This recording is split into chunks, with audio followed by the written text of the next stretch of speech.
All right, gardening update for August of 2022. Ginger, doing well. Avocado that randomly sprouted in this pot because I used pure compost from out of the pile mixed with some potting soil, and there was an avocado seed that snuck its way in, and it grew. So cool. Basil mixed with some lavender there that I propagated. Lemon balm. Scorpion pepper, Chiroraxa. This was a 7-pot brain strain. Some kind of worm, caterpillar, Asian beetles, not really sure. Come in, decimate the plant. Not a huge ordeal because these are just extra plants that I've had. Starting to put on fruit. 7-pot brain strain. Orange cayennes, putting on their second round of fruits. 7-pot bubble gum. Euphoria pepper. Look at this bad boy. Look at that. Those things are gnarly, ain't they? My goodness, they turn a peach color. This plant's got quite a bit. Lesia pepper, 2 of those there. Sunflower. Some bamboo that I propagated. The tops died. I'm hoping that the roots are still good, maybe. And maybe we'll get some, action out of the roots. Maybe they'll send up new shoots. Chocolate habanero in a bucket. This one right here doing really good. Putting on a bunch of fruits, and they're nice looking peppers too, man. I'm primarily growing peppers this year, in case you didn't catch that in the other videos. Some corn stalks my kid planted. I just gave him a bunch of seeds. I got a bunch of corn seeds from the local extension office. Asked him if I could get some Bloody Butcher seeds off of a Facebook forum, and somebody from the West Virginia extension was like, heck yeah, man, I'll send you some. And then they sent me a big package of them. like a whole, maybe 2 or 3 pounds worth of seeds. It was a lot. Raspberries. These are heritage raspberries, got from Walmart. This is year 3 on them, and doing really good. Hopefully I'll have some raspberry jelly this year. Asian beetles again come through, decimate the leaves, but they don't touch the berries, so whatever. Sage. Asian pear. These fruits go for $2 a piece. I can't get over that. A piece of fruit, one single apple for $2. Can you believe it? But that's what this tree produces. Is Shinko Asian pear. Just some miscellaneous. Another chocolate habanero. Lesia pepper. Bunch of extra tomato plants that I had. But this plant here, this chocolate habanero, was a really small plant at the beginning of the year. Now it's the biggest chocolate habanero plant that I got, and it's putting on fruits that are the size of they're huge for habaneros. They're massive. Grape. I thought this was a Himrod grape, green grape, but it turns out it's more like a Concord, but not Concord. It's sweeter, so I don't know. Japanese beetles and disease have been attacking this thing. This poor grape has not had a great life, but I got some copper fungicide, so I'm going to do a little more nurturing to this next year. I got to it too late this year, so whatever. Year 4 peach tree, it's exploded. It's doubled in size. It's massive. Can't wait to climb it, sit in that tree, and eat a peach. And I was out here picking peppers, so I decided to make this video. Here you have the fig and 7-pot brain strain combo. I used the fig to cover the pepper plant because I didn't have any more room in my garden at the time. So I just put it out here and planted the fig with it. And the deer haven't bothered this plant. They bothered it a little bit, but nothing too serious. Like I said, you got to learn how to live with some of the things that people consider pests. Because deer can be trained, and the deer that I have in my yard are pretty well trained. They don't go in my garden. They don't eat my plants. The fig tree, this is a Texas turkey fig, and look at all it's got 1, 2, 3, 4, 5, 6, maybe 7 figs on it. I don't know if they're going to get ripe in time. Hopefully. I love figs, and I can't believe that I'm growing them in West Virginia. That's so awesome. Okra keeps getting topped by the deer, but they're not bothering any of my other plants really. So if they want the okra, they can have it. Scotch bonnet, finally putting on peppers. More Scotch bonnet here. This was the best plant out of all of them, right? And then the deer came through and munched them down, but left this one alone. So it's kind of key to learn how to plant to you know, deter, or just to have more backup, I guess. Because if you plant all your plants in one spot, it makes it possible to lose all your plants at once, you know what I mean?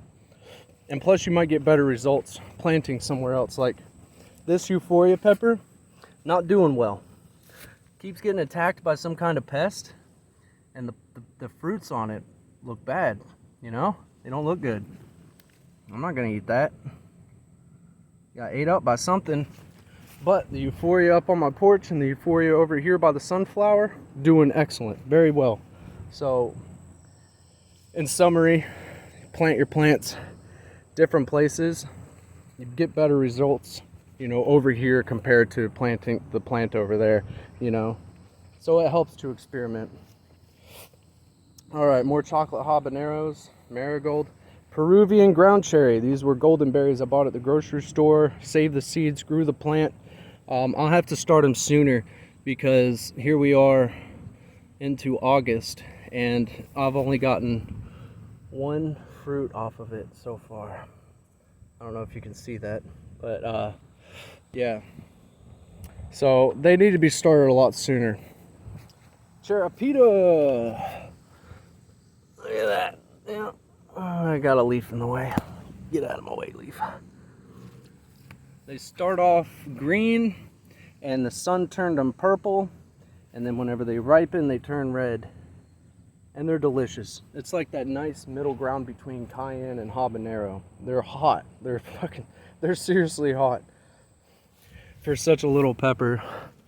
And these guys right here, buddy, those hurt. I thought this was a ghost crossed with a reaper. I guess it's just a regular ghost, and it's a prolific plant. Look at all them peppers on there. It's a lot. And this is the other plant that I had. This guy was such a little scrawny runt for the whole year, and then it just decided to blow up and glow up, you know what I'm saying? Leeks, blueberry. I hit this blueberry here with a weed eater on accident, but it's still coming back. It's not dead yet. And then we got the raspberries. And of course all this is going to get transplanted next spring. I'm just letting it grow there just so it can build itself up. These peppers right here I thought were sweet cherry, but they're not. And oh, they are hot, buddy. These things are almost as hot as a habanero. They're hotter than the Cherapita. They're wicked, and they don't look like they should be as hot as they are, honestly. Sunflowers, super tall. That one's got to be every bit of 10 foot. It's a massive, massive sunflower. Oh, this basil here. I don't know what kind, lemon, lime, holy. I'm not sure what kind of basil it is. Smells good. It smells good, but it doesn't smell like anything I'd put in food. You know, it's more of an aromatic herb. It smells wonderful, but it doesn't taste good. You know, it's weird. All right. Jalapeno.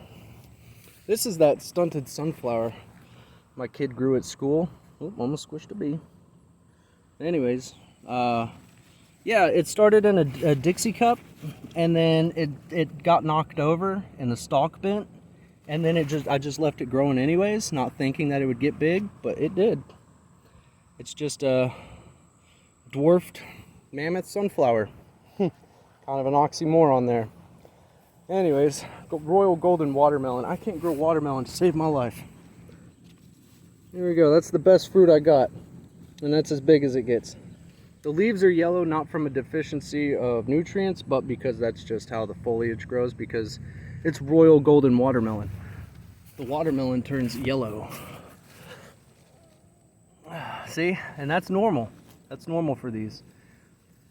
All right, more peppers, more leeks.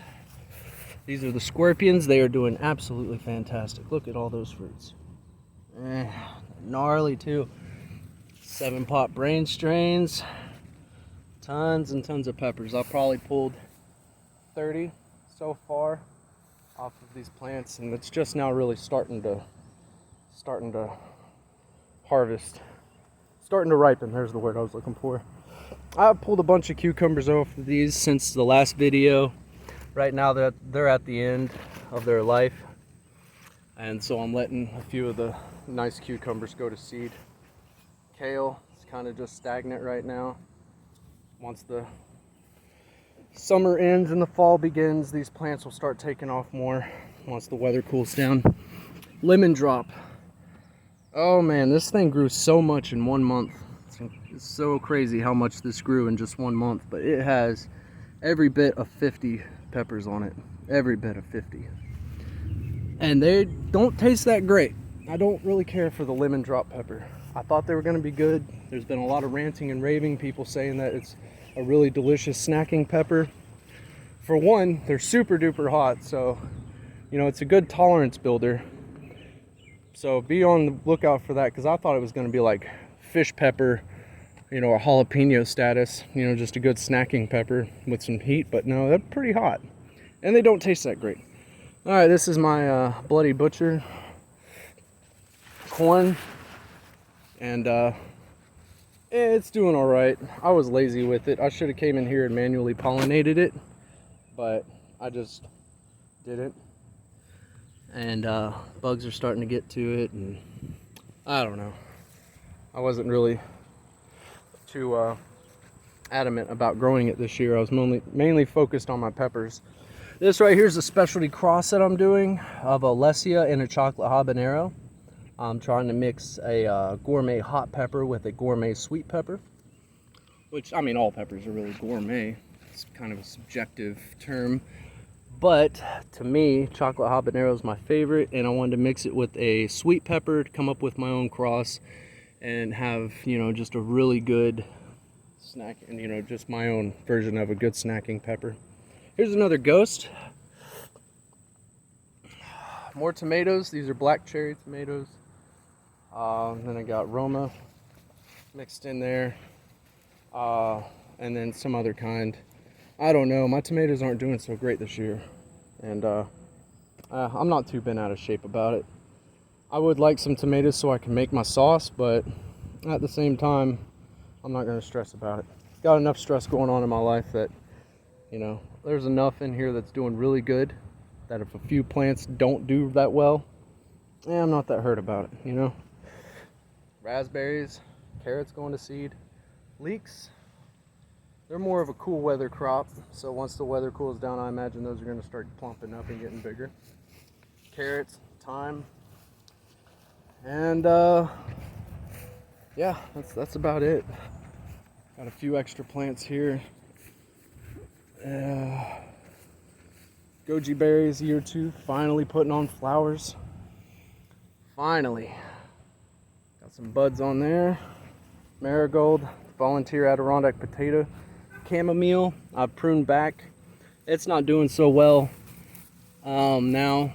Looks like it might start dying off. Can't really tell for sure. But it's such an easy plant to grow that I'm not hurt about it. Bergamot. This is the violet lavender. It's dying back for some reason, I think. Not entirely sure. Just leave it alone. Let it do what it's gonna do. This is wild oregano, or bergamot, I think is what it's called. Navajo agastache. This plant's pretty rare for the eastern United States. It's starting to put on flowers. Really stoked about that, man. This thing smells so good. So good. Jerusalem artichoke, sunchoke. It's doing pretty good. Deer finally left it alone. Butterfly milkweed, Indian hemp, and swamp milkweed. I also have common milkweed, but it didn't do so well this year, so I'm trying to get some native species in the yard. And that's about it, you guys. And that's August. We pulled a lot of peppers, a lot of cucumbers, a lot of squash. Other than that, things are just okay. Thanks for watching, you guys. Take it easy.